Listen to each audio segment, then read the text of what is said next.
બોલો સ્વામિનારાયણ ભગવાનની જય. અમે તો એલીના માણસ, માવઠા આપણને નહીં ફાવે, તમે મન મૂકીને વરસજો, ઝાપટા આપણને નહીં ફાવે. એક બહુ સરસ મજાનો દુઓ છે, જનની જણતો ભક્ત જણજે, કા દાતા ને કા સૂર, નકર રેજે માડી તું વાંજણી, તારું મત ગુમાવીશ નૂર. પણ જનની જણતો ગુણવંત જણજે, નહીં જણતી શ્રીમંત, કારણ કે એક ગુણવંતને આંગણે લાખો ઊભા શ્રીમંત. અને જનની બિચારી શું કરે, એને પથ્થર જન્મો પેટ, પણ એક પથ્થરને સિંદૂર ચડે, આવા દૂજા પથ્થર અનેક.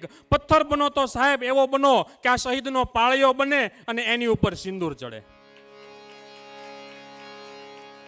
આ દેશના કર્મયોગી કણબી સરદાર પટેલ લોખંડી પુરુષ એવું કહેતા કે ખાતા પહેલા એકવાર ખેડૂતનો અને સૂતા પહેલા સૈનિકનો આભાર માનજો, કારણ કે એ લોકો સરહદ ઉપર ઊભા છે ત્યારે આવા આપણા કાર્યક્રમો કરી શકીએ છીએ. કહેવાય છે ખાંડ બહુ ખરાબ છે, ખાંડ આપણા શરીરને નડે છે. ખાંડને હિન્દીમાં કહેવાય ચીની, ચીની આપણને બહુ નડે છે. અને ખાંડમાંથી શું બને તો કે પાક બને, ટોપરા પાક ને અડદિયા પાક ને ગુંદર પાક, પાક આપણને બહુ નડે છે.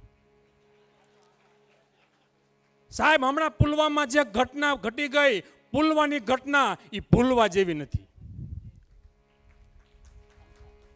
અને આપણને રાજા અત્યારે એવો મળ્યો છે, લોકસભા આવે ને એ પેલા આતંકીઓની શોક સભા કરી નાખી. અને સાહેબ આપણા અભિનંદનને દાંત કાઢતા મોટે અહીંયા મેકવાવો પડ્યો, એટલે ભારતના અભિનંદનને અભિનંદન, ભારતના રાજાને અભિનંદન અને પાકિસ્તાનને અભિનંદન.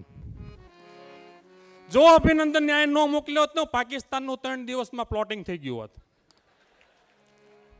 પણ સાહેબ આપણે સૌ કલરથી હોળી રમીએ છીએ, પણ આ દેશના જવાનો છે ને એ રક્તથી હોળી રમે છે. ભારતનો જવાન બોર્ડર ઉપર જાય છે ને, કાંઈ તિરંગો ઊંચો કરીને આવે છે અને કાં તિરંગાની અંદર આ લપેટાઈને આવે છે.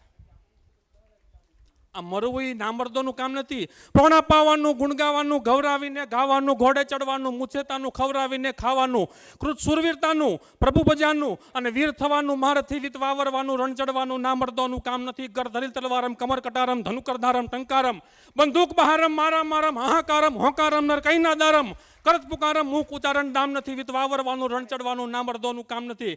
અને દુષ્કાળ ડરાવે, ફળ પડાવે, મેહ ના આવે, મુરજાવે, એ વખતે આવે, ગુનીગુન ગાવે, બહુ રીજાવે, બિરદાવે, દાતારની ભાવે પણ દુઃખ પાવે, નામુખ આવે કે દામ નથી. વિત વાવરવાનું, રણ ચડવાનું એ નામર્દોનું કામ નથી. ઉદ્ધત ન રેવા, કરે ન સેવા, હલકા એવા જડ જેવા, જન્મે દુઃખ દેવા, લાભ ન લેવા, મળે ન બેવા, માગે એવા, કહે પિંગળ એવા, પાપ કરેવા, અને અંતમાં રેવા ખૂબ નથી. વિત વાવરવાનું, રણ ચડવાનું એ નામર્દોનું કામ નથી.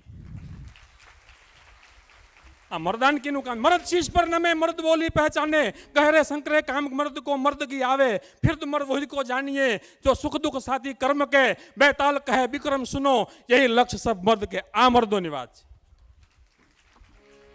અને સાહેબ જીવન આ જ છે, જીવતા છીએ તો નામનું મહત્વ, મર્યા પછી એને નનામી કહેવાય. જિંદગી આપેલી છે કોઈની ઉધાર, એને પાછી ન આપો તો તમારી ખામી કહેવાય. રડતા રડતા આવ્યા હતા, હવે હસતા હસતા જઈએ તો વાત જામી કહેવાય. બાકી તો કયક જન્મે છે અને કયક મરે છે, એનું નામ ગુલામી કહેવાય. પણ દેશ માટે આવું બલિદાન હોય એનું નામ જ સલામી કહેવાય.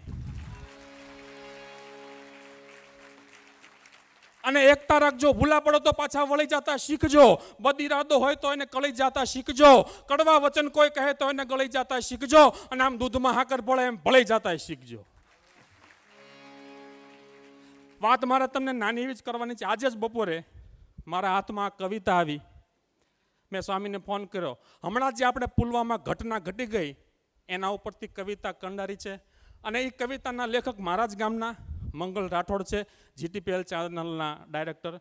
અને એ કવિતા હું તમારી સમક્ષ રજૂ કરવાનો છું. હમણાં જે આપણે પુલવામા જે ઘટના ઘટી ગઈ, અને રાજા અત્યારે આપણને બહુ બળિયો મળ્યો. જો હું ભાજપનો માણસ નથી, હું કોંગ્રેસનો માણસ નથી, હું આપનો માણસ નથી, હું આપનો અને લાડીલા બાપનો માણસ છું. તો કવિતાનું નામ છે વિજયના વધામણા.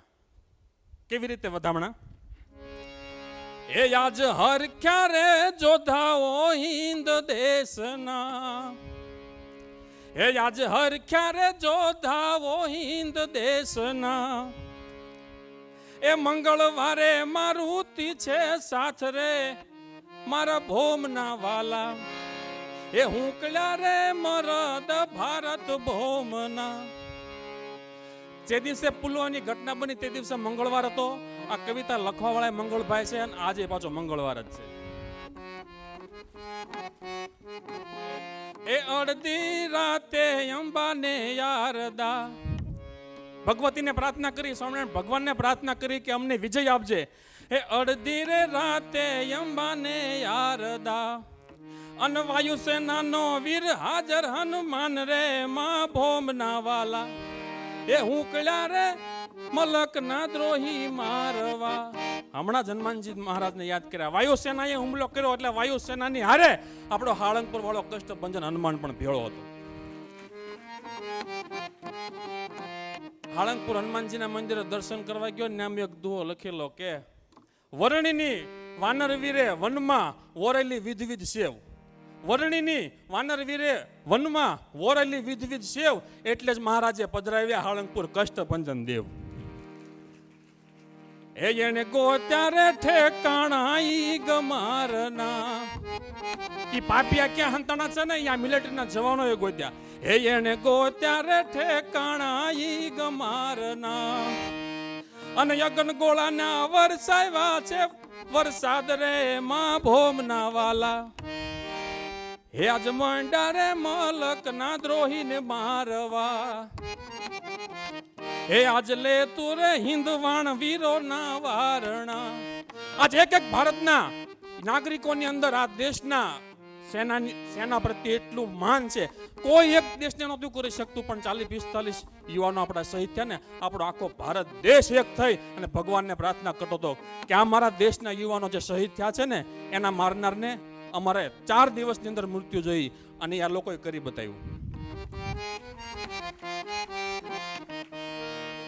એ મંગળવારે મંગલ દિન દેખ્યો, મંગળવારે એવો મંગળ દિન હતો. એ હિન્દ હયામાં થઈ થોડી હાસ રે માં ભોમના વાલા, એ આજે હું ક્યારે મલકના દ્રોહીને મારવા.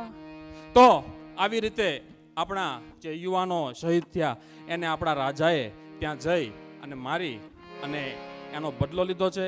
તો આપણે ઘણીવાર આપણે આખા દિવસમાં ઘણીવાર ભગવાનને સંતોને પ્રાર્થના કરતા હોઈએ છીએ, હે મહારાજ અમારું સારું કરજે, પણ ક્યારેક એવી પણ પ્રાર્થના કરવી કે મારા દેશના સીમાડા સાચવીને જે ઊભા છે ને એની છાતીમાં જો દુશ્મનની ગોળી આવતી હોય ને તો એની દિશા બદલી નાખજે અને મારા દેશના યુવાનોનું રક્ષણ કરજે. બોલો ભારત માતા કી.